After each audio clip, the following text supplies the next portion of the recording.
Quand on sort de la jolie petite ville de Mâcon en se dirigeant du côté des montagnes où le soleil se couche, on suit d'abord pendant plusieurs heures une grande route bordée de vignes.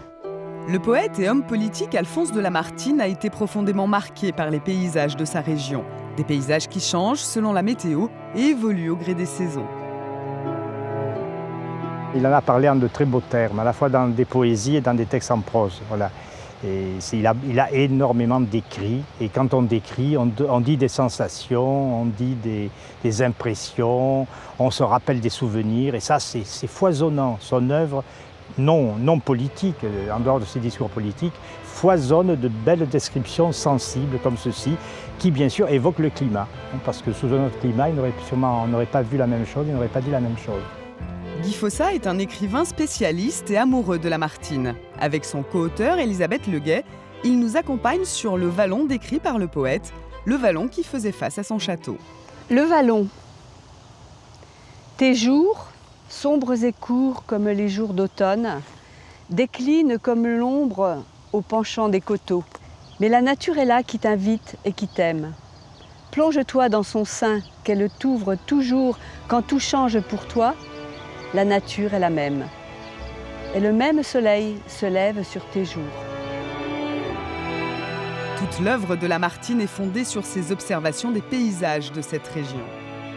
J'ai un plaisir à le dire, c'est un vrai plaisir physique. Hein? Donc à la fois intellectuel et là, physique. Quand même aussi, on retrouve aussi les éléments qu'on a autour de nous. Oui, c'est ça, on est plongé. C'est pas décalé, on est complètement dedans, c'est complètement en concordance. Oui, tu le lis et tu te resitues bien dans le contexte. Il y a tous les éléments. Oui. Tous les éléments de la nature, y compris le ciel, y compris la lumière, etc. Oui. Il est toujours dans à relier sa vision de la vie avec ce qui l'entoure et ce qu'il observe. Ce poème, il traite de cette vision-là de sa vie.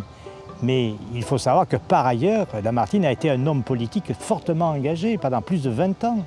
Il ne faut pas oublier, il a été quand même candidat aux élections présidentielles et c'est Napoléon III qui a gagné. C'est quand même pas rien dans la vie d'un homme. On s'en souvient. Hein. Et en même temps, ce même homme a continué à avoir ses convictions et cette admiration pour la nature avec le grand N, et il a en même temps développé des idées de changement social. Il a très bien marié les deux. D'après Guy Fossat, cet amour de la région et de son climat a conditionné la vie et l'œuvre de Lamartine.